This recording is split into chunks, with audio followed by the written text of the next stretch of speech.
Thank you, ladies and gentlemen, for joining us once again on the State of Freedom. The State of Freedom is a listener-supported podcast.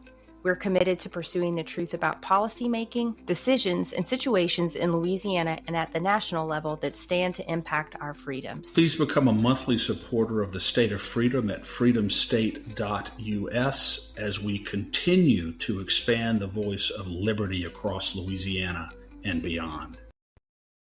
Zeppelin is the best kept secret, but because of us, it's really not a secret anymore. Anybody who has not been to Red Zeppelin on Perkins Road in Baton Rouge, you're truly missing out.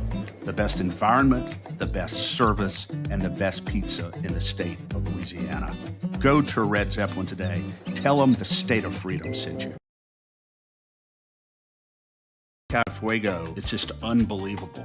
Whether it's the flame-grilled carne asada or a signature mango margarita. I had one of those too. They're serving up a literal feast of freedom at Calle Fuego. It's just extraordinary. I love the owners, Andres and Jose. They run such a great restaurant. The service is extraordinary. The atmosphere is great.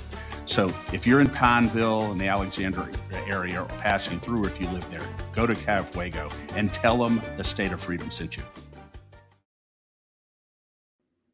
Good morning, everybody. Welcome to the State of Freedom. Happy Mardi Gras.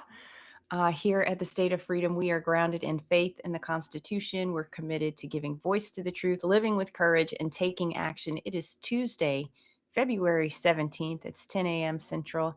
I'm Danielle Walker, and I'm joined by my friend and co-host, the watchdog-in-chief of Louisiana Citizen Advocacy Group, Chris Alexander. Good morning, Chris. Well, good morning, Danielle. How are you doing? I'm great. We are coming to you live on Voice of the People, USA TV and Radio Network, on Rumble, X, YouTube, and Facebook. Follow us at all of those places, please. And we're also on Instagram, although I don't think we go live on Instagram. You can always catch us later on our audio-only podcast platforms like Spotify and Apple Podcast too. Well, joining us today is someone who has been with us a number of times. He's always a bright light and a great guest, Dr. John Fleming. Let me bring him on. Good morning, Dr. Fleming. Great to see you. As you know, you might be on mute, Dr. Fleming, but I'll introduce you. As you know, he's our state treasurer, and he is a candidate for U.S. Senate. He's looking to unseat Bill Cassidy, who has done no work on behalf of the conservative base of this state. We'll be talking about his priorities as treasurer going into the legislative session and his campaign.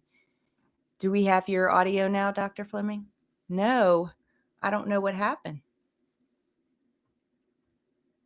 See, it's amazing, Danielle. I knew this was going to happen. Every time we're moving forward with the truth, the devil's always going to try to get his nose inside the tent. But guess what? He never can prevail. He never can prevail. We can't hear you yet. Nope. Okay, why don't we do this? I'll go ahead and read the scripture of the day, and John, maybe you'll get some help there on your audio. Yes. The scripture of the day today is, it is 1 Corinthians chapter 9, verses 24 to 27. And it says, "Isn't it obvious that all runners on the racetrack keep on running to win, but only one receives the victor's prize? Yet each one of you must run the race to be victorious. A true athlete will be disciplined in every respect, practicing constant self-control in order to win a laurel wreath that quickly withers. But we run our race to win a victor's crown that will last forever.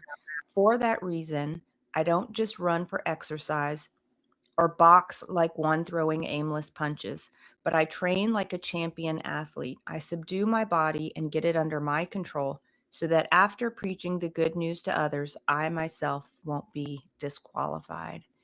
And as I was reading that this morning, it was just emphasized to me that we must each run the race to be victorious. No one can run it for us. I was watching Michael Jordan owns an Indy race crew. And I was just thinking, as I was reading that this morning, the assignments that God has given us are not like the Indy 500 or horse racing, where you can outsource your effort to win the prize. We have to take ownership. We have to live in discipline, and we have to do the work that the Lord's given us to do. We've talked a lot here about not taking our foot off the gas just because Trump got elected. Trump was elected by the grace of God and as a gift to us. But guess what? Louisiana's elections are still a mess.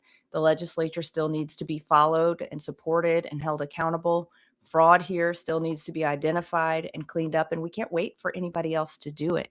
Paul talks about us working in such a way that we won't be disqualified from the race. So what keeps us qualified for the work the Lord's called us to do?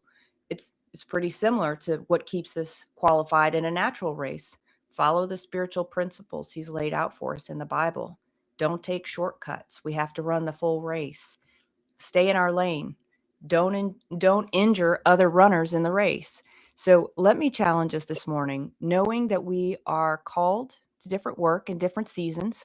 What is it? What is the work that the Lord's called you to do right now? And are you doing it? And if not, what's it going to take for you to get back in the race? I don't know what you're called to do. And if you don't know what you're called to do, just ask the Lord. He'll show you. The times we're living in right now are just too critical for any of us to be found sitting on the sidelines. That's right, Danielle. And none of us was created randomly. Every single one of us was formed miraculously in our mother's womb. That's and right. We all have a specific destiny. We all have a specific charge.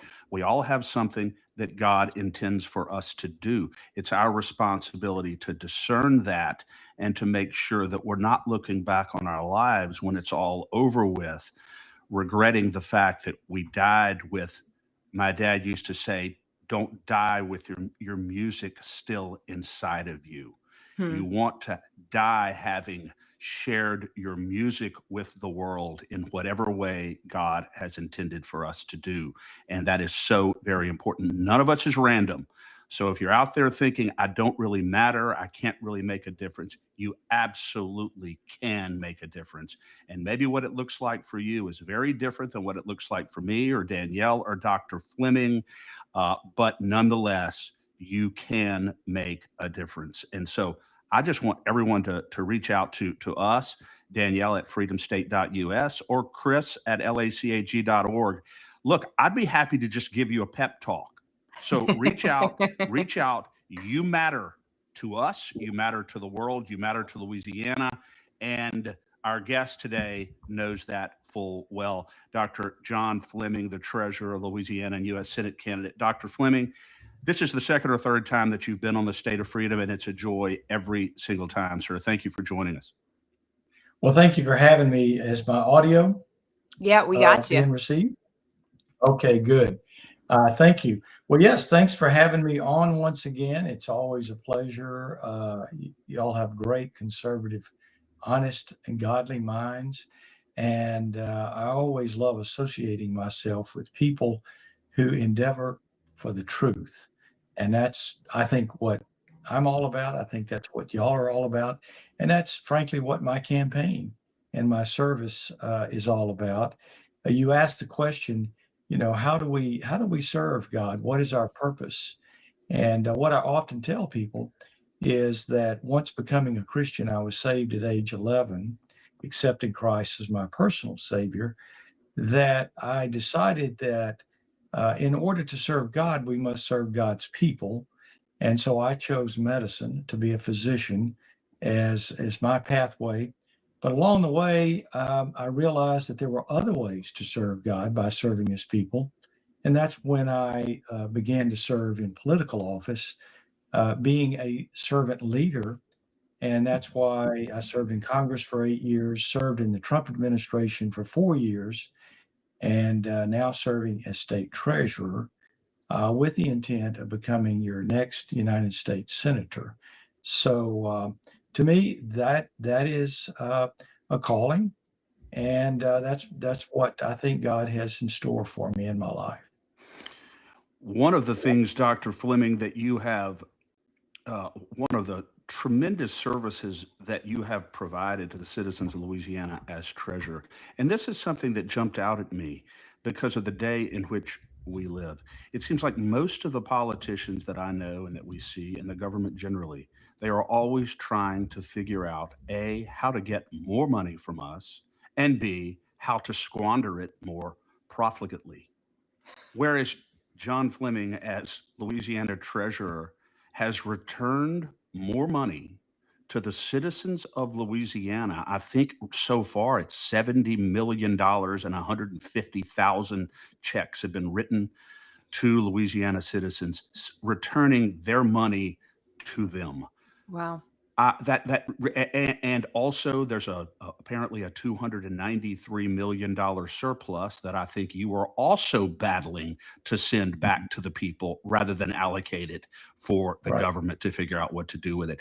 John, how important is it that we stay faithful to the principle as leaders that this is our money? It's not the government's money. Right. Yes, I regret to tell you that most politicians that I interact with day to day, once that money gets into the bank account of the government, whether it's federal or state, they view it as an instrument on their behalf, whether it's bringing money back to specific communities so that they can be reelected or perhaps elevated in some way into another office. And I don't think that's the purpose of that money. I think that government must have money to run on, and it needs to be allocated appropriately. But so often, and I'll just give you an example of where we come in on this, the legislature will actually appropriate money every year, and oftentimes the money is going to very questionable entities and organizations. Much of it does not go to government entities, it goes to non-governmental entities. And so there's oftentimes shadowy people behind the scenes that are receiving that money, and nobody is really measuring or taking care to figure out whether that organization, especially non-governmental organizations, are really doing the job they're supposed to do. Now, as treasurer, I have the responsibility of contracting with these entities. I don't choose them and I don't choose how much money goes to them, but it's my job to be sure that we get receipts on what that money is for. And I can tell you that oftentimes we don't get those receipts and we stop funding them, of course, when that happens. But now that we have announced nearly a $300 million budget surplus, that worries me because the legislature is going to know this and they're going to be looking for places to spend that money when in fact we can return it back to the people through tax cuts. And I often tell people that the modern economy is moving to the South. It's leaving California, for instance, the dot-coms, all the technology companies are leaving California. You've got the financial industry in New York. It's leaving New York. Companies are leaving Chicago and Illinois in general, and they're coming to the South. They're coming to Texas. They're coming to Tennessee, and they're coming to Florida. They are not coming to Louisiana. And there's a reason for that, because we still need to do better about our budgeting. We need to get our insurance rates down. We need to make it where people can have a livable wage in Louisiana and be able to buy a home and start a family. But instead, we're doing a great job educating, giving higher education degrees to the people of Louisiana, but there's no jobs there for them, and they move on to Texas, Tennessee, and Florida, where they have no personal income tax, while we still do. So all that is to say that we need to deploy our money in a wise way to grow our economy and to make it possible to create more businesses, small businesses, bring in more companies, and maintain and retain our youth, our young adults who get good educations, whether it's in the skills or whether it's in higher education. So they'll stay here, and that will build our tax base and move our state forward. We're just not in on the party yet, but we can. We get right with our budget. John, what is again? This is something that is just it's fascinating to me.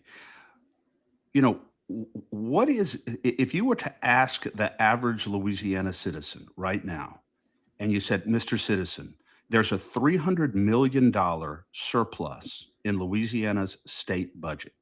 And here are the options. The first option is that we put that money back into the government and let politicians determine how to spend it.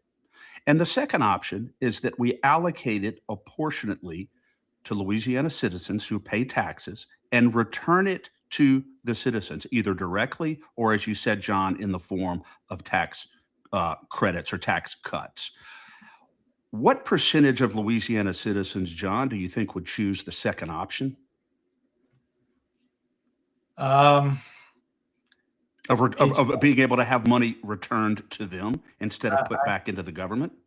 That's an interesting question, and we'd have to poll it to know, because again, I think that's how politicians move forward. Is oftentimes many citizens actually want the money spent on them and their needs, and what happens is that we fall short of that because the money is squandered, and it doesn't go to the sort of things that will lead to that. So I think forward-looking people and people who are conservative would say, no, let's return it in the form of tax credits or reduced taxes. Whereas I think that there's a segment of our society that's progressive and perhaps somewhat socialist in mindset that would say, no, let's just divide the money up, and let's take whatever tax money is paid and let's just give it to people, whether they earn it or deserve it or not. And I think that is the problem with our politics today and why we can't move forward. Yeah, we have someone in the chat here, Brian, saying Webster Parish keeps raising taxes and the audit shows we're in a severe deficit with lots of questionable open ends that don't add up. And I just recently saw a map of the US, I think last week, that said that Louisiana has the highest sales tax in the country. And we know, what was it, during that special session where they said that they were lowering the tax burden, all they did was change it around and reallocate who was paying more taxes. But the actual funds being remitted to the state were probably the same or more than they were before, while all of the legislature and the governor declared a victory. Also, we had Representative Danny McCormick on last week, Dr. Fleming, and he's bringing a bill. I'm not sure if it's filed yet, so we haven't taken a look at it, but he said the bill is to abolish the state income tax, and it would be effective January 1st, 2027. We saw last week a big press conference at the Mississippi State House, where Mississippi has abolished the state income tax. Now, I believe they're doing a step down approach, so Louisiana has a little bit of time to play catch up. But are you supportive of us getting rid of the state income tax? And from where you sit, is it even a feasible thing? Well, I can tell you this: if we announce that come January 1st of 2027, there will be no personal income tax for the state of Louisiana, I think that would be an instant spark to our economy. I think you would see sudden improvement in many different ways. Yeah. The question is, can we do that?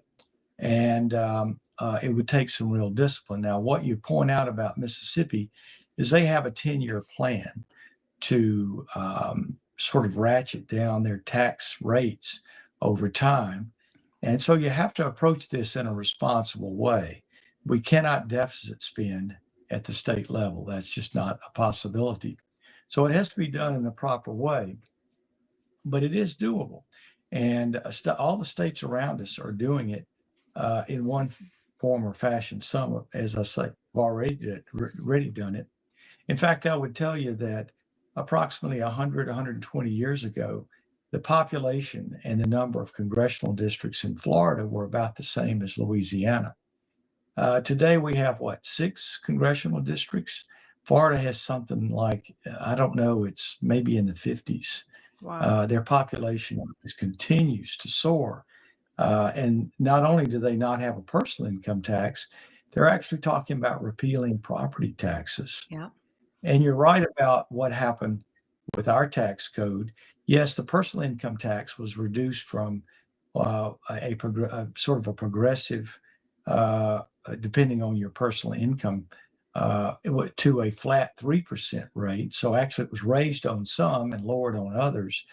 But then to make up for any deficit that was predicted, they raised or made permanent certain sales taxes. Sales tax is regressive. And so all we did is move the chairs around on the deck. There was not a real net decrease in taxes in our state. And we did absolutely nothing to lower our insurance cost. So we still have a lot of work to do. So in principle, I certainly support Danny McCormick's efforts here. Obviously, I'd like to see the details, but if we could actually end personal income tax and get down insurance rates, I think we would see such a growth in our economy that we've never seen in many, many years. Yeah, and I would just add to that. I mean, my personal perspective is the government needs to take a long, hard look at what its actual purpose is. Why are we giving money to these NGOs? If people want to donate money to nonprofits, they have every right to do so with their personal money. The government is not in a position to be doing that with my tax dollars. So if we started actually cutting out the things that were not the responsibility or core duties of government, I think we would find it very simple to cut a lot of taxes. Well, absolutely. And I'll give you an example of what we see. Again, as treasurer, I don't control who gets the money. That's to the legislature and to the governor. But once that's turned over to us, we have to actually have a contract. It's called a CEA, Cooperative Endeavor Agreement. And I'll just give you an example of one where it was a food bank for a church. I'm really wondering, why would a government be giving money to a church anyway? But anyway, it was for a food bank, and it was approximately $100,000. I forget the exact amount. And the way it was set up was $80,000 would go for food and $20,000 is salaries. But as soon as the money was appropriated, they asked to reverse that ratio and make it 80,000 in salaries and 20,000 in food. And you see what I'm saying? It becomes personal income, and it becomes about salaries. And so you can see how people can network out there and get with their state legislator and really create a cash flow right into their pockets. Yeah. And not do anything, because no one really audits these organizations, these non-governmental organizations. We ask for receipts, but unless we find something significantly a problem, the state auditor is not going to audit them. So you can have entities going for years, having set an organization up, an LLC or a corporation, and really that money just flows into pockets. It doesn't really do anything for the community. Yeah. John, speaking of spending money or allocating money for illicit purposes in our state, it seems like forever ago that Louisiana DOGE, Department of Government Efficiency, was commissioned by our governor, inspired by Elon Musk's national DOGE, that exposed staggering abuse and waste and corruption insofar as how our tax dollars are spent on the federal level. If there were a serious DOGE effort in Louisiana, which from Danielle and I's perspective, there really has not been yet. They've been cutting around the edges, and obviously it was a big photo splash, favorable news coverage when this was founded, but we really haven't seen anything. What type of what would be uncovered insofar as the spending of our taxpayer dollars right here in Louisiana if there were an open and transparent DOGE effort here in Louisiana? Well, I think that you would see, just like in Minnesota, but maybe not to the same degree, you would find welfare and Medicaid and SNAP fraud, lots of money to be recovered there. you would find that in our school system, there's a lot of money to be recovered there. And I'll give you an example of that. On March 31st of last year, we stood up something that's never been done in Louisiana. To his credit, Senator Rick Edmonds was the one that authored this bill, and the authority was given to us, the state treasurer. So what this does is it requires all K through 12 public schools and charter schools to submit their finances and really everything about their finances and their school performance. And then we post it on a website that's very user friendly. And you can go and look at all of these schools. You can compare them against each other, one on one against many. And you can find out what their administrative costs are. You can find out what their contracts are for, how much they spend, who it's with, and all these things. And we have uncovered a lot of stuff. The worst example I can tell you is for a 6-month period. That's all we had was 6 months. One school, and this has been publicized, so I'm not disclosing anything inappropriately here. The school is called Noble Minds. It's a charter school in New Orleans. In 6 months, we uncovered $600,000 of inappropriate spending. We turned it over to the state auditor. And again, this has been well publicized, but that's a big chunk of money. And this school went on for years. I guess the real expenditure is well into the many millions of dollars. And this money's going into people's pockets, people who work for the school, and it's been divvied up. And we found many other things on a smaller scale. In some cases, you saw many bar bills being paid by taxpayer money. They would have, meetings in their restaurants and bars, and all that being paid for by taxpayers. In one case, a massage. Another case, someone's personal car payments.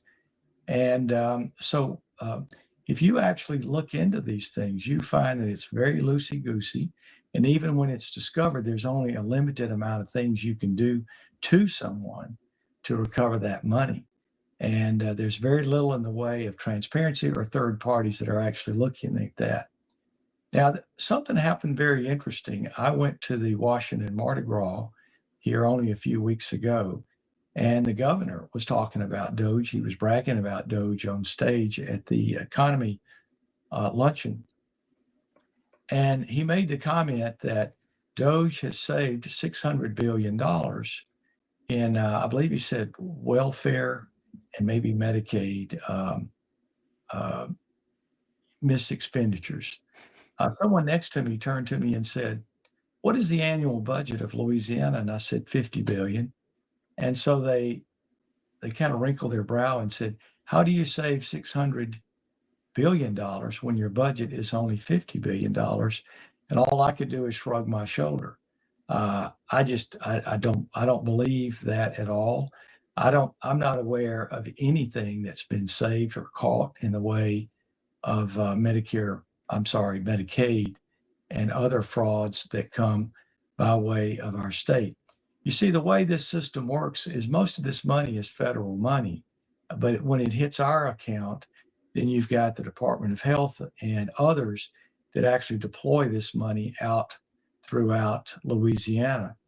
And it's up to us to prevent the fraud, just like it's up to Minnesota to prevent the fraud up there or to go after fraud.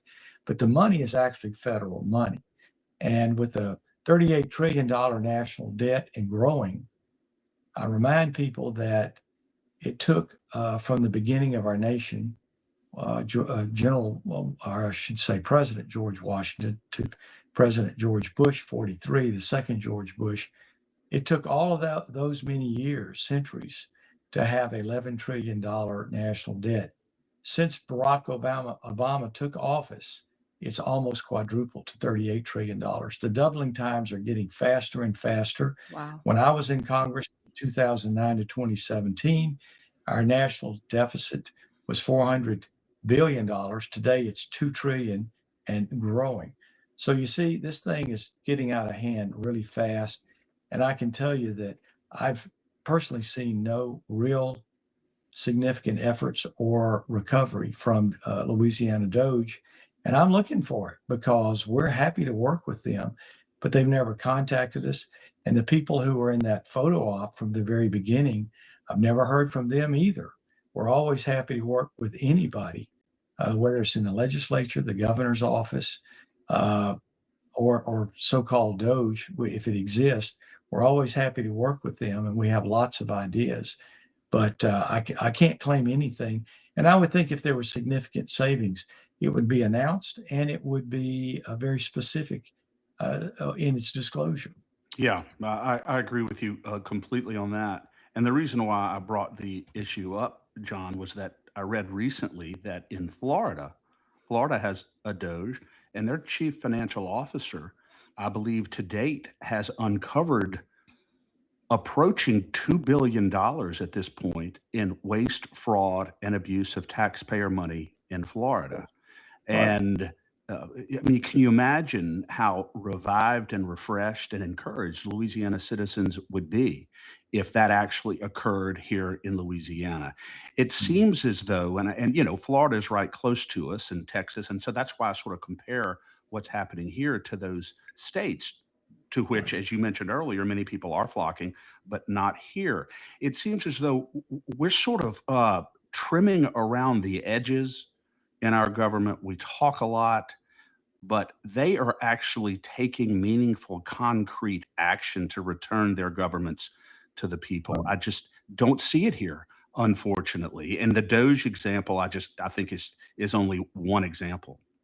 Yeah, and there's Well, a and question I here, John, maybe that you can answer from the chat, because I think it's a good one and goes along with this. Brian's asking who looks into the fraud. It is rampant. You mentioned that there's no one auditing the NGOs. Is there anyone looking for fraud even outside of Doge? Is that someone's job? The closest that we come to this is we do have a Louisiana state auditor. His name is Mike Wagaspack, and he has a team of people. And he's very good. He really works hard. We've worked with him on a number of things, and he really goes after what he can go after. But you know, the amount of effort that's put behind that is not good. There's not enough resources provided, and so he can only go with his team where something pops up. What we really need, of course, is more government effort. We also need third parties out there that will really analyze. And again, kudos to your organizations. You actually look at the specific voting records of the legislators. Nobody else really does that. I mean, there's some scorecards out there that are done, but they're mainly to give an attaboy or attagirl to people who vote the way they want them to vote, but not to overall evaluate their full record. And it's only up to y'all that really happens. So I would just say that we need to do much more effort. Now, I will say this. The problem with going after corruption and fraud is that a lot of it is relatively speaking a small percentage. So generally you have to go where the major fraud is. For instance, you may find a hospital out there that's committing Medicaid fraud, but unless it reaches a certain threshold, it just doesn't get the attention because the cost of finding that fraud and trying to recover the dollars may be more than what it actually, the amount of money to recover. So they have to be very judicious about these kind of things. But I do think that we need to be more serious in our state and allocate more funds to do that. But also, you have to understand the mindset of the typical legislator or member of Congress when it comes to expenditures. And that is that oftentimes the community and they themselves measure how good of a representative they are by how much money they bring. Last night, I was talking to a mayor of a small city in Louisiana, and he was telling me that he supports a member of Congress who's not very popular, to be honest with you, but because this member theoretically brought millions of dollars to the community, that he's going to support that person. And the problem is, number one, would they have not brought that amount of money anyway? Are they really taking credit inappropriately? Right. But number two, if it's all about dividing up the shrinking amount of dollars that go into the budget each year, is that really the mindset that we should have? Shouldn't it be more about a more responsive and efficient government? That's the way we run businesses. Why shouldn't we run governments that way? Yeah, absolutely. And John, to be clear, we're not here at the State of Freedom or LeCag critical of allocation of dollars for critical infrastructure for the essential needs of the citizen. But Yeah. I think we've gone well beyond that. I mean, I've heard about a quote unquote nonprofit to which $500,000 was allocated not long ago from the legislature. And to date, we have not even been able to confirm that this quote unquote nonprofit is engaged in any meaningful activity, even has Right. a building, even is doing anything whatsoever. That's $500,000 of our money. And I guarantee you that that is not an isolated case in the state of Louisiana. And it just seems to me, you mentioned the legislative fiscal auditor, the legislative auditor is only one person that, obviously they have a limited staff. The ultimate duty to make sure that this is done the right way and that people are held accountable is legislative oversight. John, they're the ones who are allocating the money, appropriating it. They could call a committee hearing anytime, any day they want to, and question these recipients about where this money is going. That's their responsibility, isn't it? Yes, but it doesn't happen. And I'll tell you something that's even more egregious about that is that oftentimes these entities and this includes government entities like cities and parishes, they've been provided these allocations or appropriations, but never really completed their contracts with the Treasury Department, never moved forward on them, and apparently don't need or want the money. And yet the legislature every year will actually renew them automatically. And we've got some that have been renewed 4 or 5 times over 4 or 5 years. And still they're sitting there not filling out their paperwork, not giving us receipts. I don't get it. I don't understand. If the money is not needed and it's not used, the legislature should reappropriate that money to where it is needed. For heaven's sakes, we know our infrastructure is among the worst in the entire country. And yet, why would we be giving it to entities that don't need it or want it? And again, it all goes back to, I got to bring X number of dollars back to my community because that's how I get reelected and that's how I advance to some higher office. But look, I never ran as a member of the House of Representatives in Washington. I never ran on how much money I bring back to the community. And I would win by 75% on reelection. So it is not necessary. I think it's just a misunderstanding on the part of these legislators. That's not to say that when there is a vital need, you shouldn't bring the money back. Yes, you should. For instance, I had Barksdale Air Force Base in my congressional district, and we had military needs. That base needed to be upgraded, and I made sure that it was properly funded. But just to bring money back, just to show how much money you've brought back, or you can brag about how many hundreds of millions of dollars you brought back, that's what's got us into this situation we're in now, and we can't seem to get out of it. I agree. Great point, John. What are the we're coming up now on a legislative session. Danielle and I have been knee deep in trying to keep track of the bills, good and bad, that are coming forward. You may not have looked at all or any of these things in any detail, but what would you want to see happen in this upcoming legislative session if you had a short Christmas list that you would like to see happen in the 2026 legislative session? Well, the first thing and the absolute most important thing would be to have tort reform and actually bring down insurance rates. That's a critical obstacle to growing our population and growing business in the state. The second most important would be either taking down all personal income taxes or being on a glide path to do that. Those are the two most important things. High on the list is renewing our infrastructure. Our roads and highways are in terrible shape.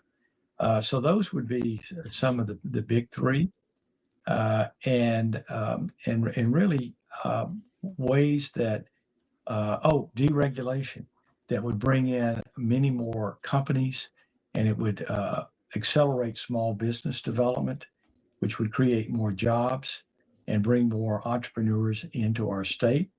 So those are just among the top 3 or 4 that we could do, and I think we would see a very sudden uptick in economic activity in our state. I love that. Dr. Fleming, I've talked to Chris about this a number of times, but what if we dedicated the first entire month of session to just getting rid of old legislation, old laws that are inhibiting growth, inhibiting the freedoms of the people of the state? What if no one was even able to file a bill unless it was to repeal a bill? I think we'd go a long way. It all comes with that. I think that's brilliant.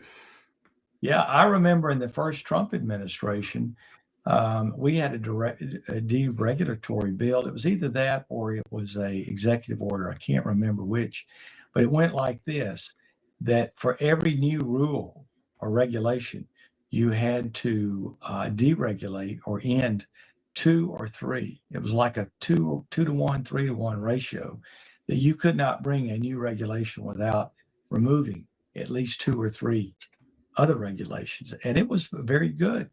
And I think Trump is doing a lot to deregulate right now. You probably heard that he's brought through the EPA to take down the rule that requires that CO2 is a pollutant to the air. And with that, is wiping out the CAFE standards that have made buying cars very expensive unnecessarily. Yep. And that all that's being deregulated, and that's going to lower the cost of automobiles, and that eventually will spread to other things, hopefully to carbon capture and sequestration. But he's on the move now with a lot of that, and I think the state could do the same thing. I think so too. Well, in keeping on this topic of Washington, you are running for U.S. Senate. We haven't talked much about that yet. And I was puzzled, and I know a number of other people close to me were puzzled to see President Trump's endorsement of Julia Letlow. Can you just give us your reaction to that and maybe shed some light on it for us? Sure. I've known for over a year, and I think this may go back there. I saw signs of this as far as 3 years ago, that Jeff Landry, our governor, and even before he became governor, had been working on the Trump team up there in Washington through his close alliances with Don Jr. and others to get Julia Letlow the endorsement by President Trump. And finally, that came to pass here just a few weeks ago. However, what's also come to light is that Julia Letlow, who has been a congresswoman from the 5th District, her voting record is very similar to Bill Cassidy's voting record, and that a lot of people are very puzzled that obviously President Trump wants to replace Bill Cassidy, not just because he voted to convict Trump in the second impeachment trial, voted twice that way, but also because of his voting record, which has been anything but conservative. And so they're shrugging their shoulders and going, why would President Trump want to replace one rhino or liberal Republican with another? And it appears that there wasn't good vetting on this, that Jeff Landry has been lobbying hard for over a year, trying to get this endorsement for her, and finally did. She would not even announce until she got the endorsement, which tells you that she's not been working towards it. And I can tell you, I know of 3 cases where there's been attempts to put together televised debates, and Ms. Letlow has refused to participate in any of those. So we've been working, on the other hand, nearly 15 months in this campaign. We have 15,000 yard signs spread across the state. We have over 250 volunteers, and we're doing very well in the polls. And I think that it's important to note that most Louisianans feel like that they should be the ones making the decision who will represent them in Washington, not Jeff Landry, our governor. So we're testing this right now, and what we're finding is that most people would agree with that sentiment, that they should be deciding, not President Trump nor Jeff Landry. So especially when it comes to the fact that when you're looking at three candidates here, two of them have very similar, somewhat liberal voting records, and one, being myself, has a very conservative voting record.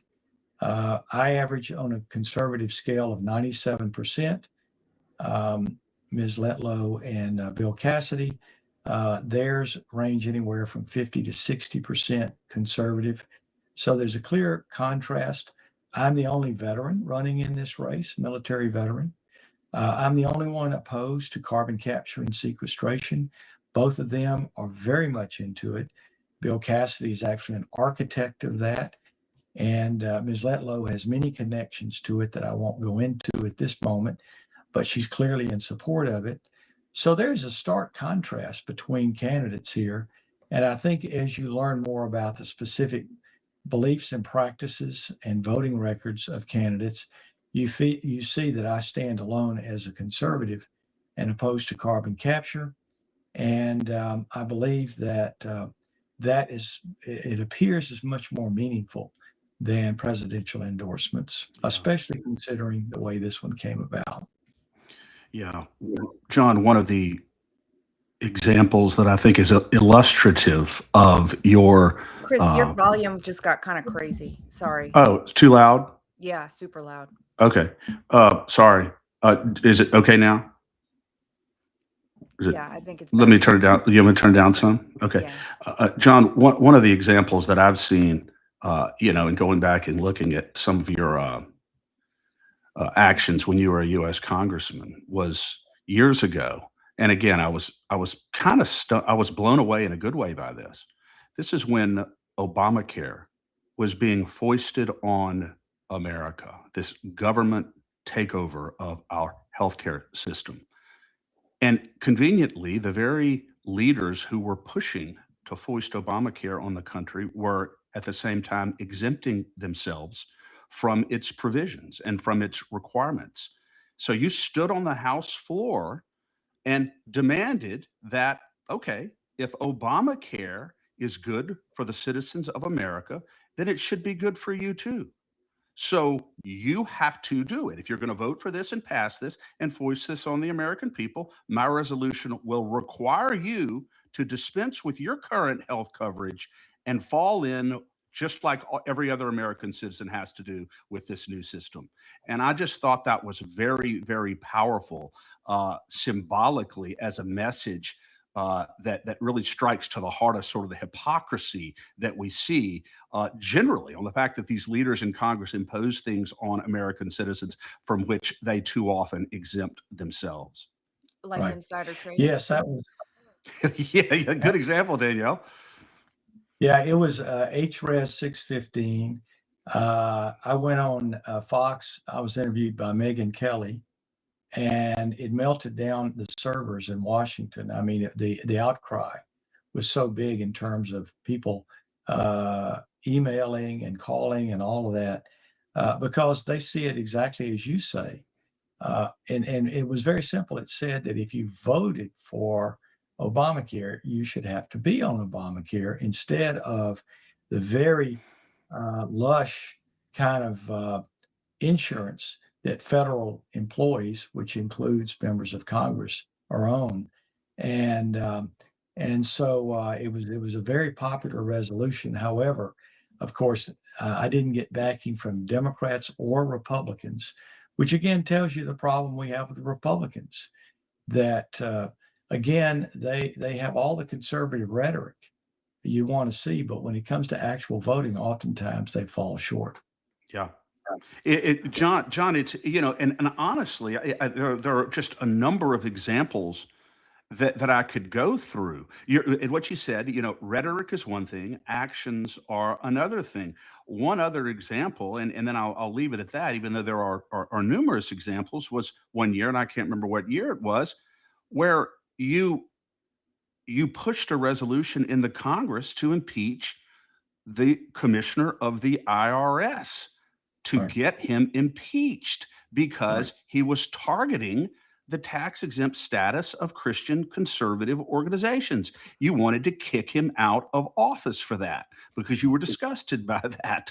Right. And it's just, you don't see Republicans engaging in that kind of initiative very often now. No, you don't. And that was the reason why 9 of us, members of Congress, the House of Representatives, including myself, we formed the House Freedom Caucus because we were sick and tired of having to deal with the crazy left-wing Democrats who would all gather together to do all sort of destructive things.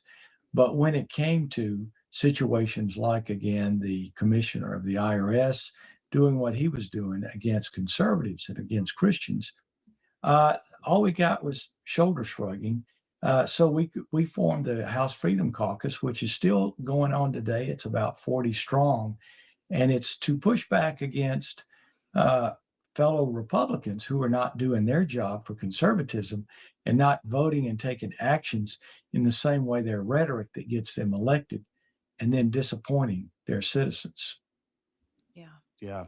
We have, John, the primaries coming up in the U.S. Senate race, May 16th.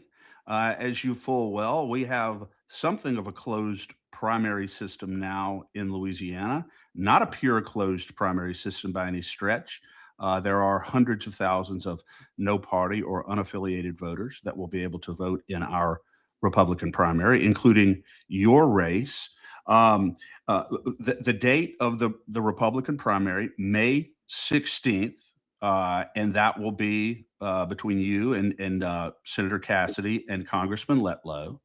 Assuming nobody gets 50% of the vote in that primary, the two top finishers would go into a Republican primary runoff on June 27th.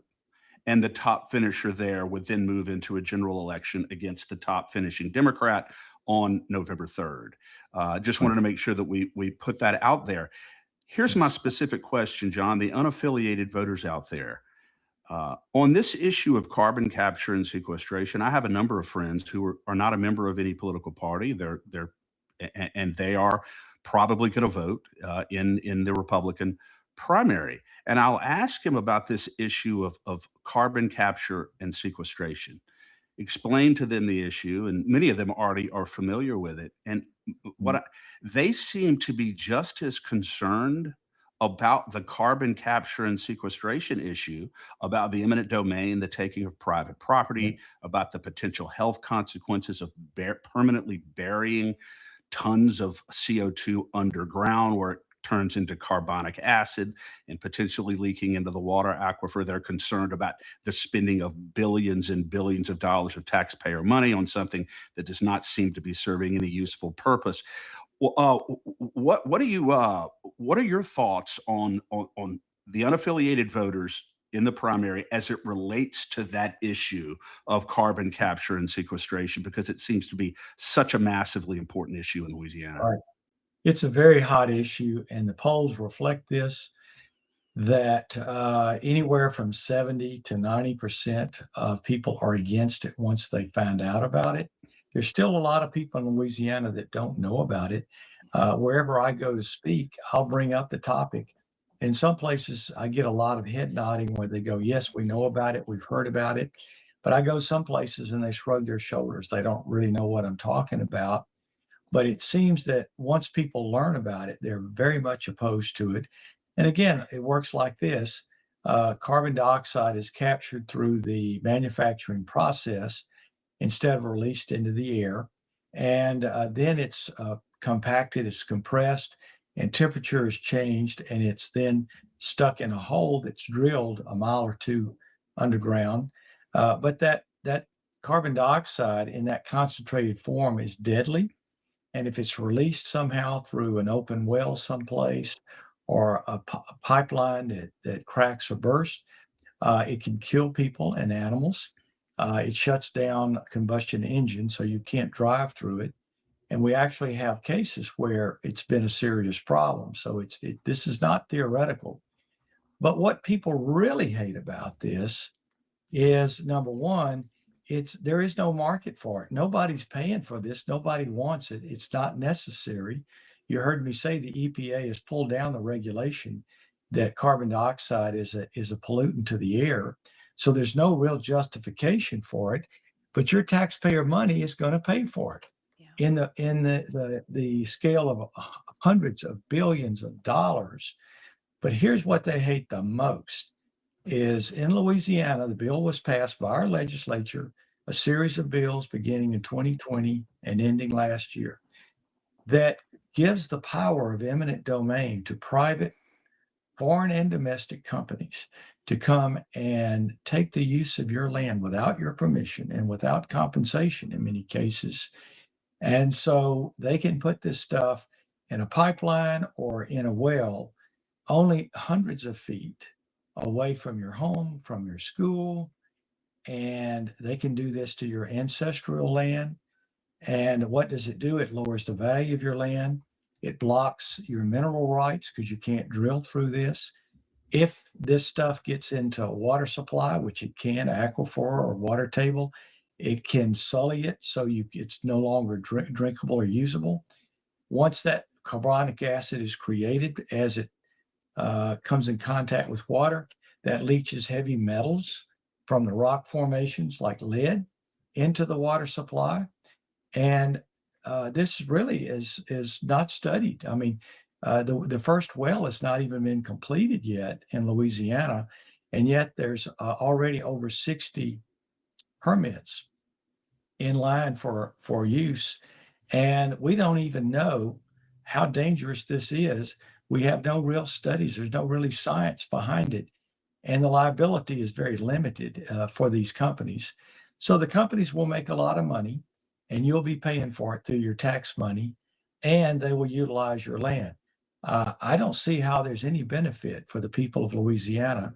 And finally, and worst of all, is the way the plan is now devised is that all carbon dioxide that is captured, 50% of it will be actually submerged underground here in Louisiana. The other half around the country, but half of it, most of it, in fact. Why us, John? John, why us? Why Louisiana? 50% of this toxic waste being, stuffed into the ground under our feet. Why Louisiana? Well, the only thing I can tell you is my theory, and that is that lobbyists and these companies did an excellent job of persuading our legislators to do this and not notify you about this. Before May of last year, virtually no citizens knew about this. Our legislature knew about it, but they didn't tell anybody. Yeah. So our governor and legislature have brought this, and these laws are all in place. And so far, they've refused to repeal these laws. And so I guess Louisiana was just very naive, and the people were caught off guard. And this was perhaps the easiest place they could find to get it into law and to do it. And so that's the best explanation I can give you, not being an insider. Yeah, and I would also say that there's a lot of out of work pipeline people because of the destruction to the oil and gas industry through the Obama and Biden years. So I understand that there are a lot of people with incredible skills in that industry, and if this is the way that they can keep their businesses afloat, I think that's been tugging on heartstrings and pocketbooks. So I don't begrudge anyone, but we have to turn the incentives into something that makes sense. And maybe we can put Sure. those very skilled, deserving of jobs individuals into jobs that will actually benefit the people of this state and this country, instead of putting them in a position to be part of the destruction of the state. Absolutely. And, for the record, I've always been pro oil and gas and oil and gas jobs. I've always been in support of that. Everyone knows this through all the many years I've served in Congress and elsewhere. But I've also been opposed to taxpayer subsidies to any type of energy, whether it's wind, solar, or now carbon capture. And President Trump is totally against wind and solar. And so far, he's been a little bit, I would say, unclear about what we're talking about today, which is carbon capture and sequestration. But it is consistent with this, again, green energy deal. And he says he's very much opposed to it. He calls it the green energy stuff that keeps coming out of Washington to be a scam. I agree with him on that. But we're very pro oil and gas. We need traditional energy, but we don't need carbon capture and sequestration, and we don't need wind and solar. Not that I'm against wind and solar, mind you. I'm just against the subsidies of it. And if you can put a solar panel on your house, or you want to build a windmill or a wind turbine, and it works for you, more power to you. But don't ask me as a taxpayer to pay for it. That's where we differ. That's where right. we differ, John. Well, it may be more or it may be less power to you. You get to Exactly. self-determine.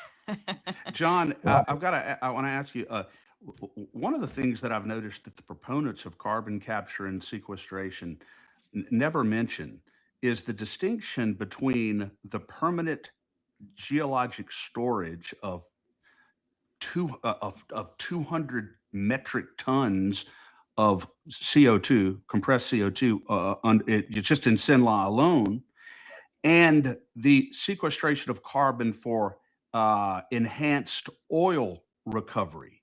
They try to argue that, we've been doing this forever. Y'all are just making a mountain out of a molehill. We've been doing this forever anyway. So, John, make the distinction here between CCS for enhanced oil recovery, whereby we use it to extract more oil from the ground, and the permanent stuffing of this CO2 in the ground forever. And I think people need to understand that there's a big difference there. Yes, for over 50 years, they've used concentrated carbon dioxide to recover that last 15% of oil that may be recoverable. And but it's a much smaller amount. It's not under the intense pressure. And to my knowledge, it's not there permanently. There may be some traces of it down deep in the ground that may absorb ultimately into the rock formation. But no, what we're talking about now is carbon dioxide storage, and it's put under intense pressure. And what we know is that it plumes out. So if you stuff it down in a well vertically, what happens is over time, because of that pressure, it makes its way through all the cracks and crevices of the rock formation, and it may go for many miles. So you may have it directly underneath you, and you may not be aware of it at all. And if it finds an opening, it will come back to the surface. So this is how, John, not to interrupt you, but I have to ask you this. So to the extent of what you're saying now, because once buried, it can migrate, even repealing eminent domain in Louisiana entirely may not solve the problem, because there could be a property owner that does consent and that does agree to this, adjacent to property owners who haven't, yet they're affected. Yes. Remember that when you own property, traditionally you own the mineral rights, you own that property all the way down to the core of the earth.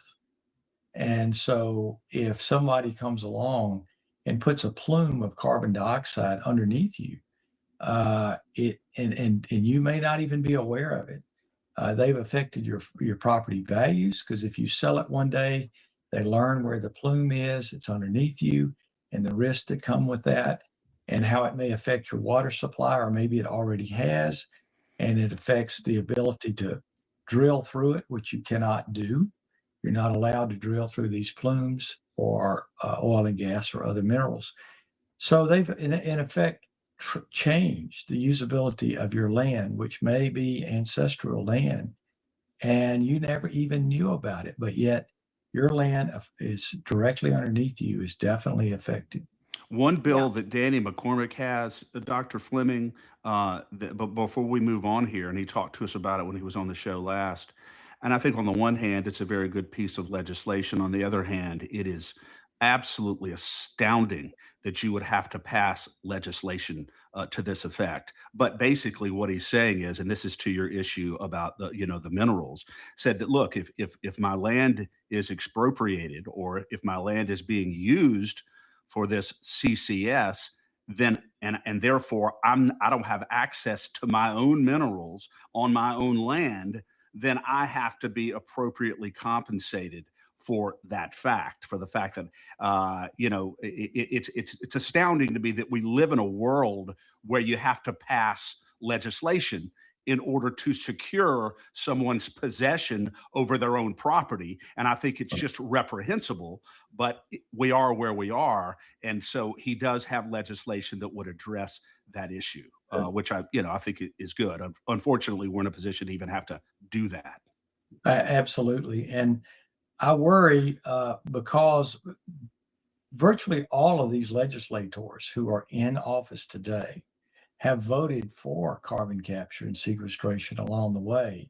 And while some have been convinced to present bills to repeal at least part of these laws, I worry that the fix is in and that they'll never get to the threshold necessary to actually reverse out or repeal any of these laws.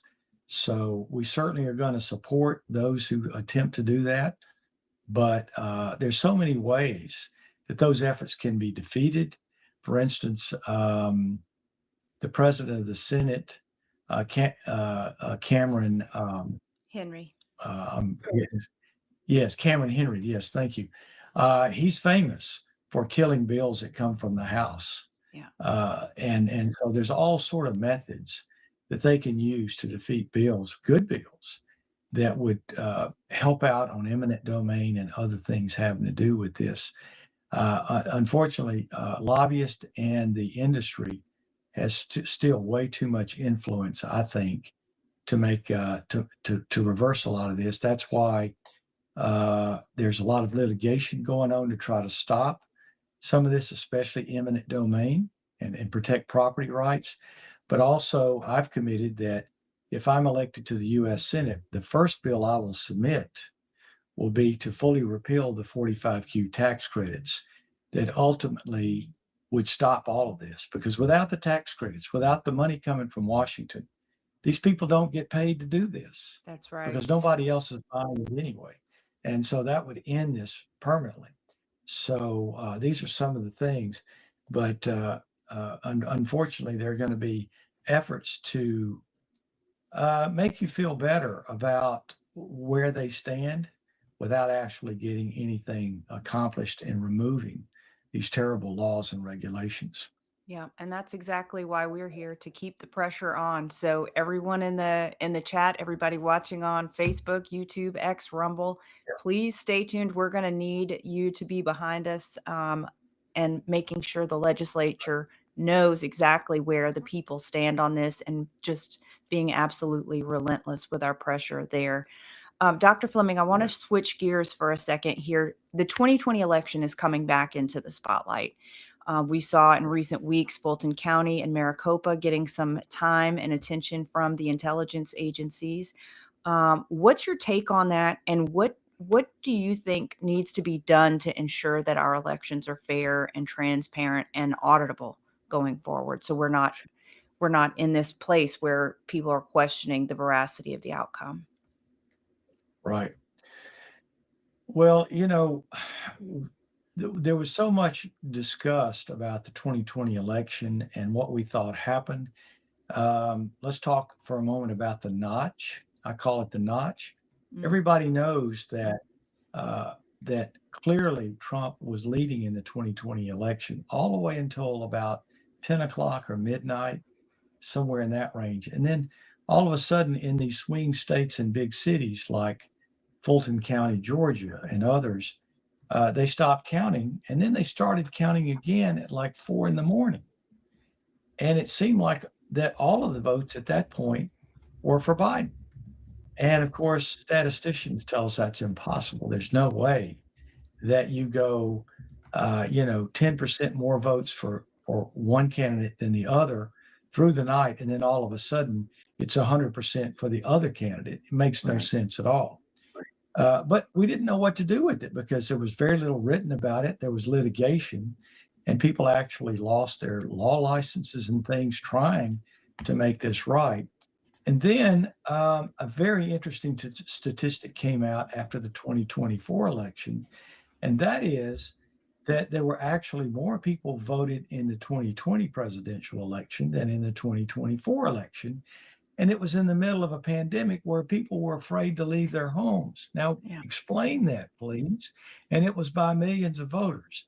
Well, the only way to explain it is something crazy went on during the 2020 election that had never been done before and has not been done since, at least not on a large scale. We also know that because of the pandemic, the COVID pandemic, that an excuse was often used in swing states to ignore the laws and the regulations around voting, to allow all sorts of things to occur that would never be allowed before. And so you add all that together, and it tells us that there is a very, very strong chance that there was massive cheating, and that actually President Trump won that election. And I don't know if we'll ever be able to absolutely prove it, but there's more and more evidence that's coming out supporting that. So how do we prevent this from happening again? There's a lot of things we need to do. We need to have absolute voter ID. Always, we need to remove, or I should say cleanse, voter rolls periodically, at least once a year, to avoid people voting more than once.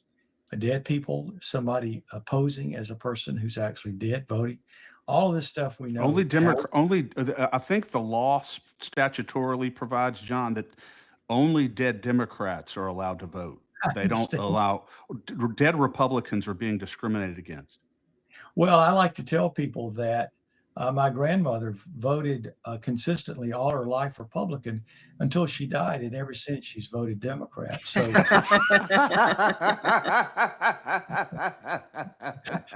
is that, John? Is that kind of like a perverse beatific vision? Yeah, right. So I don't know. It's some law of nature. We don't really understand it, but ultimately we need to have hand counted ballots. We need to have completed ballots one way or another that you can actually hold in your hand. And I know that there's strong efforts going on with LaCag and also the LRA, Christy Hike and her folks. So we need more of that work. we've learned more about Dominion and how that was the Dominion machines, voting machines were definitely connected to the internet because oftentimes there was some glitch found and they would go, well, how are you going to fix it? We'll just reprogram it. Somebody in Serbia, I should say, somebody in Serbia will fix this. And you go, I thought it wasn't connected to the internet. So these are all mysteries. And, Dominion, I think, has been sold. We know that there was connections with Venezuela, and Venezuela has been, they fixed all of their elections as recently as last year. So there's a lot to this story. And you say, John, when you say fixed, we need to make sure the listeners understand you don't mean fixed in a good way. The mafia term. Right. Not fixed as in repaired. Right. We actually need to change the system so that it has absolute integrity, that no one can doubt the outcome. And again, anybody who wants something differently, whether it's ballot harvesting, or whether it's voting without showing an ID, is just another way of saying we want the ability to cheat on voting. That's the only way to interpret that. Because they can't win legitimately, John. They can't win legitimately. By the way, Brian has said that they were trying to that they were trying to contact his dead grandparents before the 2020 election. After the show's over, we'll have to ask Brian if they were ever able to reach them.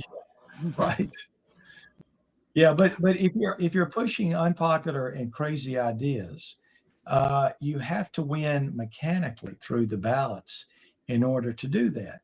And oftentimes, what happens is a country overthrows its government, and Venezuela is a good example. Cuba is another example, and then you use voting methods to cheat to maintain that government, a dictatorial government, and uh, and so there are forces in the U.S. today trying to do that on the front end, trying to cheat their way into a socialist government. Yeah. And we have a socialist mayor of the largest city in the U.S. now. He's definitely a communist, and it's not going to bid well for New York. But I hope we can learn from these lessons. I worry very much about the future of this country. Yeah. Yeah, we do Well, as there's well. no doubt in my mind, John, that win, lose, or draw, you're going to die at your desk working hard. Like all of us can hope to do and hope to be. But I'm as deeply concerned as I am, Danielle is, about the future of our country. I have ultimate faith in the harnessing of the American spirit, and I continue to believe that there are far more of us than there are of them. And one of the great ploys of psychological manipulation that they use is to try to convince the American citizens that there are more of them than there actually are. We outnumber them massively, and that's why the only hope of success they have is to pit us against one another, and then of Right. course to cheat and try to steal the elections. That's what Right. they want to try to do, but we're not going to let that happen, John. And it's great to be here and working with you, and just we appreciate who you are, as demonstrated not by your words but by your actions, and that is massively important, not only to the listeners of the State of Freedom but to citizens across the state. Great. Well, thank y'all, for having me on and talking about these things. These are very weighty issues, and issues that hopefully as treasurer and also ultimately as U.S. senator that I can weigh in on, and again begin to bring this country back to its origins, its beginnings, the great ideas of our founding fathers that are still more relevant today than ever. And we continue the battle against those who would bring us socialism and communism and totalitarianism, which always ends up in destruction for every country that goes down that road. Yeah, absolutely. And Dr. Fleming, just for our viewers, how can they, if they want to get a sign, if they want to support your campaign or learn more about your platform, how can they do that? Right. Thanks for the question, Danielle. Well, our website is FlemingSenateCampaign.com, FlemingSenateCampaign.com. There you can donate, you can volunteer, you can ask for signs. We have over 15,000 signs across the state, and the other candidates have none. I mean, I haven't seen any from other candidates, so we're definitely a grassroots campaign, and as a result, we're doing very well. Our polling looks very good. We're very pleased with polling, even after all that's happened over the last month. So I'm very active on my social media, Facebook especially, and I do read and I do reply. I do respond. You won't find any other candidate in this who does that. I've had over 250 personal appearances, podcasts, interviews, you name it. That my two opponents in this race have not even had 10% of that. And as I mentioned, there's one in particular who refuses even to have a forum or a debate, no head-to-head discussions about who has the best ideas, who will work the hardest for you. And people tell me that, again, the other two candidates in this race rarely answer questions. And so my question to you is, if someone is not going to respond to you or answer your questions as a candidate, what's the chance they're going to do it once they're elected? I submit to you, it's not very good. I will definitely be there for you. And we also pride ourselves on constituent services. As I travel the state, I still have a lot of people from my old district who compliment me and my former staff as to how we took care of them, their problems with Medicare, Social Security, medals that maybe were missed somehow in their military backgrounds. We all work for those things and make sure that we get people restored and break through that bureaucracy that you often find in government. Yeah. And Dr. Fleming and Danielle, as Danielle knows, Dr. Cassidy and Congressman Letlow uh, are welcome. We would love to have either one of them or both of them to come on the State of Freedom.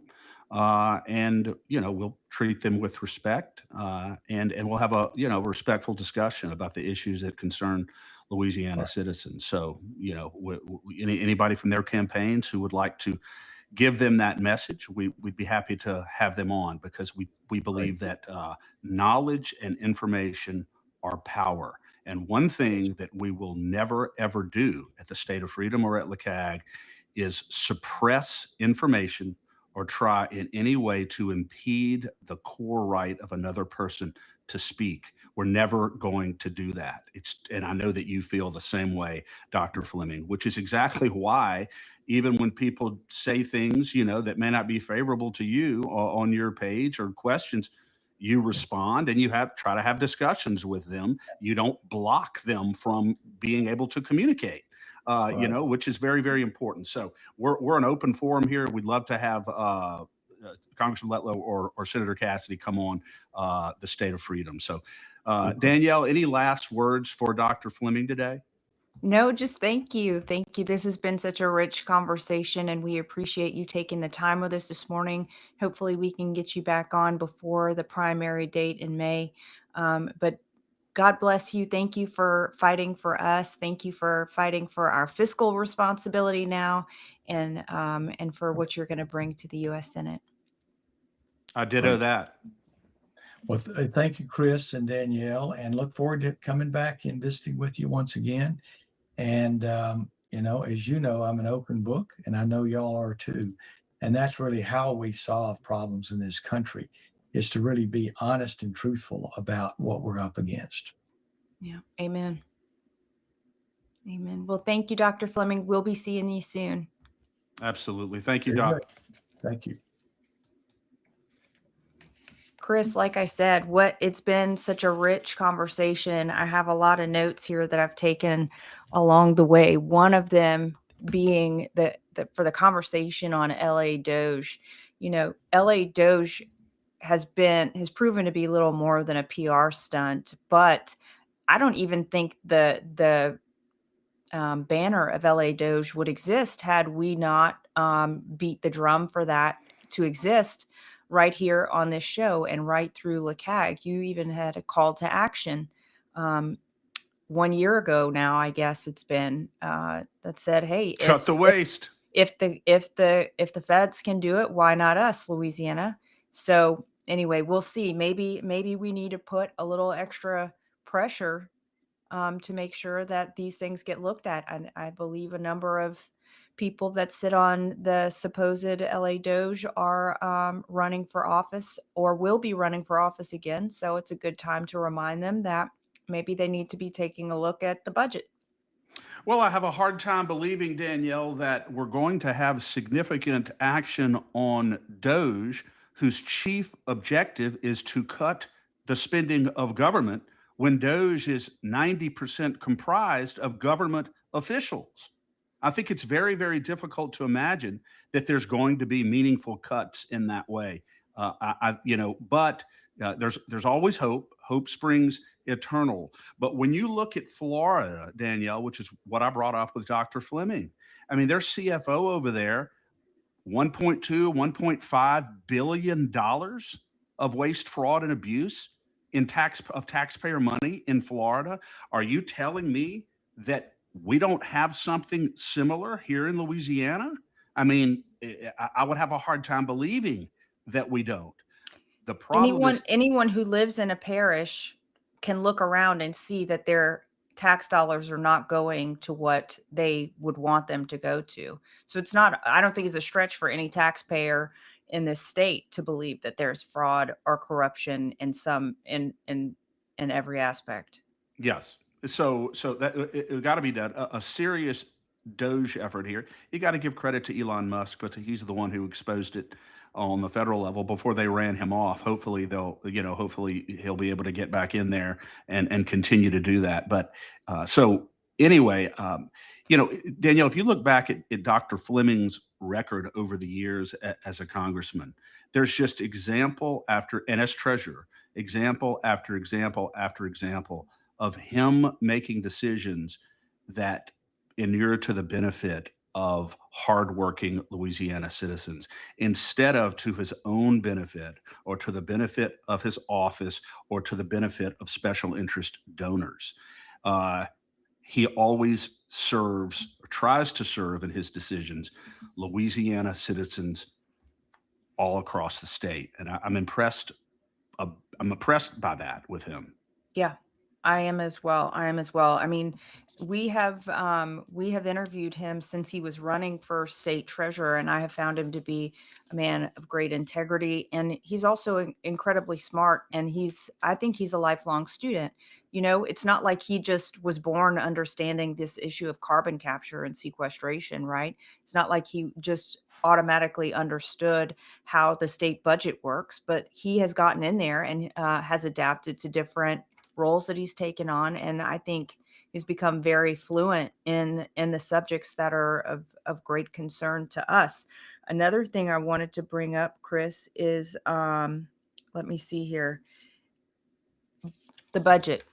Continuing on the budget, I just want to make a call here for anyone who finds himself being good at budgets or reading the state budget, interested in that, to get in touch with us, because I think LeCag needs some serious budget watchdogs on the team. We need to make sure that what Dr. Fleming was talking about, these line items that keep getting renewed year after year after year for no reason, because they're not even meeting the requirements, they don't need to be counted for. They need to be scrapped, and those funds need to be appropriated for things that are going to benefit the rest of the state. So please, if you are interested in being a Nick Shirley, or if you are interested in being some kind of budget watchdog, please get in touch with us, Chris@lecag.org or Danielle at freedomstate.us. I almost forgot. Yeah. Hugely important, Danielle. Yeah, it is. Reach out to us for sure. A couple other things on the CCS issue, the carbon capture and sequestration issue that he spoke so intelligently and knowledgeably about. I find it very interesting. The areas where carbon capture and sequestration is happening, or is the biggest threat, is in that Caddo region, a kind of a northern more part of the state than where you live or where I live, Chris. And I just think it's fascinating that those politicians are the ones that are under a lot of pressure. I think all of the politicians are under an increasing amount of pressure to turn this back. But I just recently learned that not all ground in Louisiana is suitable for the storage of carbon dioxide under pressure. And if that's true, like, why should those legislators who live in a place where the ground is not suitable to withstand the pressure, why should they be able to vote for someone else's land to be taken away? That's such a great point. Such a great point. You're going to vote to authorize something to be imposed on a certain demographic in the state of Louisiana, from which you and your people are absolutely immune for geographic and climate reasons. So you don't have to worry about the fallout of this in your area. And so but nonetheless, you have the legislative authority to impose it upon other people in the state. I think that's absolutely horrendous. You know what I would like, Danielle? Wouldn't it be great if a legislator stood up on the floor and said, you know what? I live in Caddo Parish or whatever, and obviously the soil there is not conducive to CO2. It'll never come there. It can't come there. Uh, so I don't really feel like I should have the right. I'm going to abstain entirely from this vote that will impose CCS over in Rapides Parish because I'm not going to be living in Rapides Parish, suffering from the consequences of this madness in Rapides Parish. So therefore, I'm not going to participate in the vote, or I'm going to vote no. Yeah. Yeah, exactly. And this has been a long time, bee in my bonnet since we started this show, Chris. This is the exact premise of why I believe we should not have a municipal affairs committee at the legislature. Because why should someone in Jefferson Parish be voting on whether the people in Ouachita get a new water tower? It makes no sense. It makes no sense. The money and the decisions belong in the localities, and our system has tried to centralize power for way too long. So the CCS is an example of that. The biggest example to me has been this municipal affairs nonsense, because I can't stand it. You've been wanting to get rid of the parochial and municipal affairs committee, I think, since I first met you. It's like you absolutely cannot stand the fact that exists. If there's a legislator that wants to bring a bill to send the power back to the people, please get in touch with me. Yeah. It's like what Al Pacino said in, The Sin of a Woman, Danielle. They asked him, a certain question. And if they were to ask you, so what do you want to do with the parochial affairs committee? I guarantee your response would be, I'd like to take a flamethrower to it. I can feed it to the gators too. That's an available option. I also, Chris, just wanted to mention today is the 5-year passing of Rush Limbaugh, who was a great inspiration to me, a great, just a source of, I grew up listening to Rush Limbaugh with my dad, and it struck me that he passed just after the 2020 elections, right? It was February 17th, 2021. Can you imagine what would have happened with the election integrity movement had Rush Limbaugh been healthy and had his voice, his golden EIB microphone, able to speak to what was going on at that time, when all of us got blasted off of social media, nuked off of YouTube? It was before we were on YouTube, to be fair, but just to say that there were so many voices out there that got completely crushed. But you know who wouldn't have gotten crushed because he was an independent and he had his own system?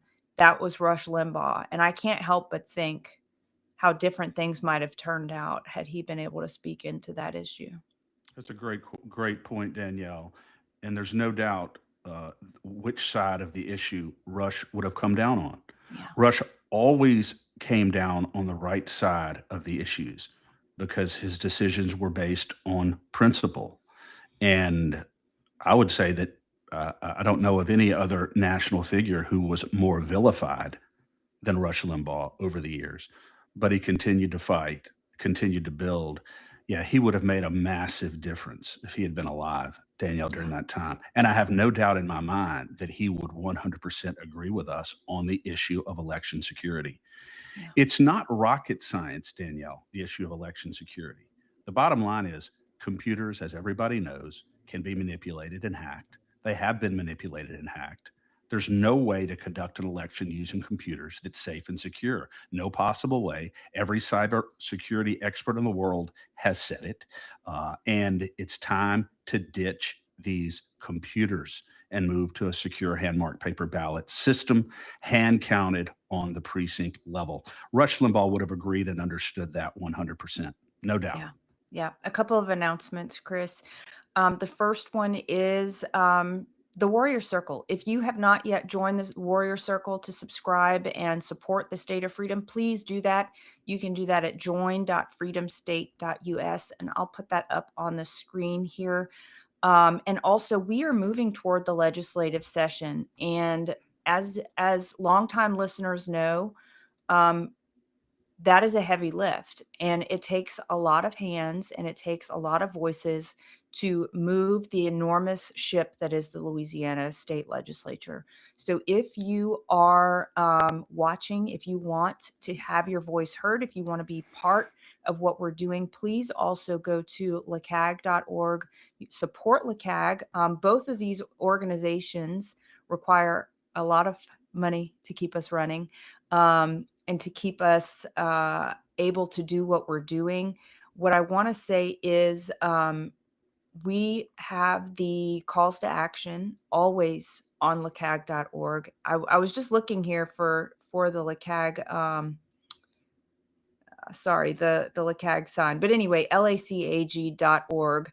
Please go there and sign up to support LCAG, and also sign up to get the calls to action, the call to action alerts, because you are going to be a vital part of making sure that the legislature does what is right this session. We have a chat here in the Rumble chat that says, why is our legislature so deaf on the concept of auditable and transparent elections? I think it's because they stand to lose.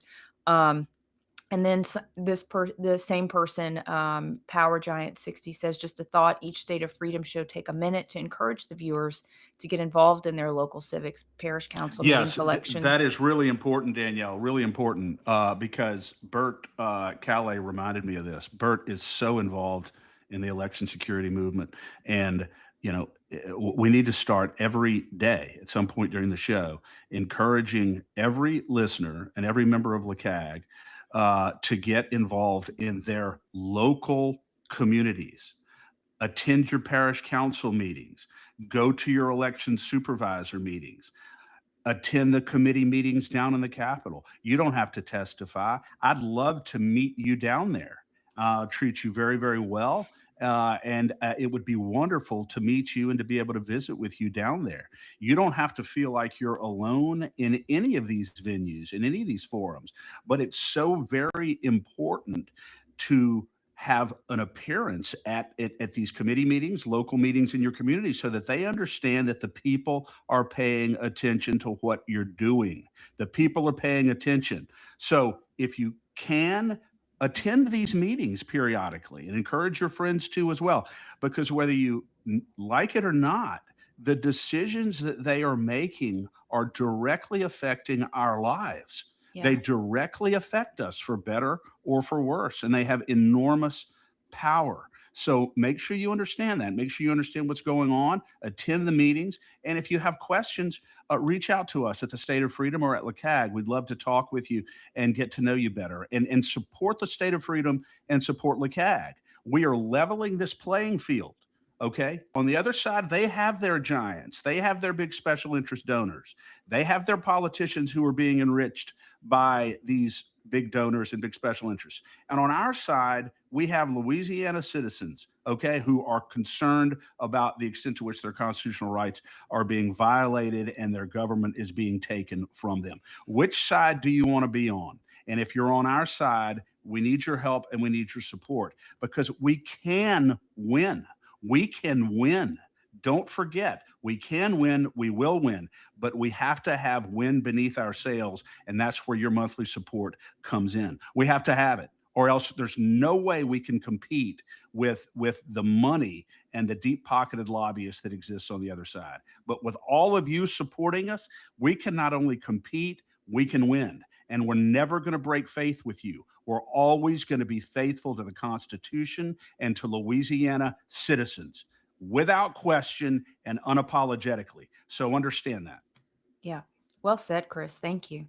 And just a note for tomorrow is Warrior Wednesday. And if you are a subscriber in the Warrior Circle, you have the right to, you have the first right to ask questions up in the chat. So we want you to be in the chat. We want you to be active in the chat. And if you are a subscriber and you can't join us live because you have a day job and your hands are busy and you catch us later, but you want to send in a question, so do that.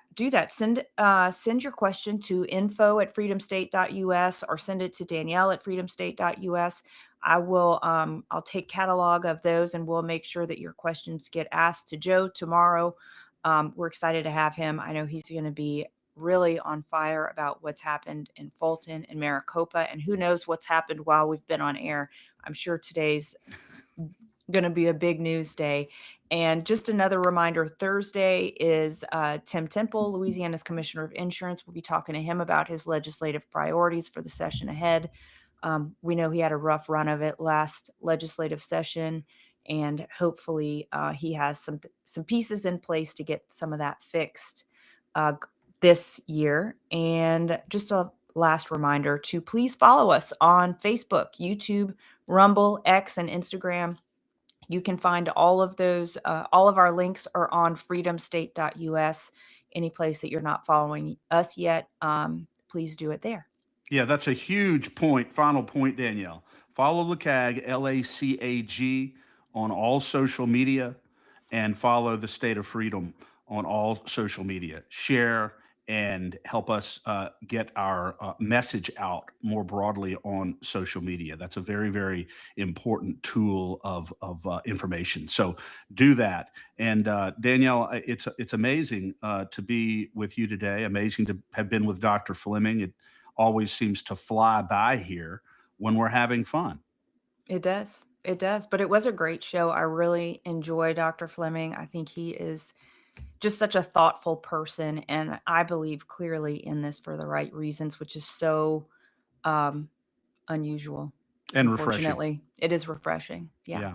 Absolutely. Well, God bless you, Danielle. We shall reconvene soon. And in the words of the immortal William F. Buckley Jr., inveighing, we shall go. All right. Thanks, Chris. God bless you. Thank you.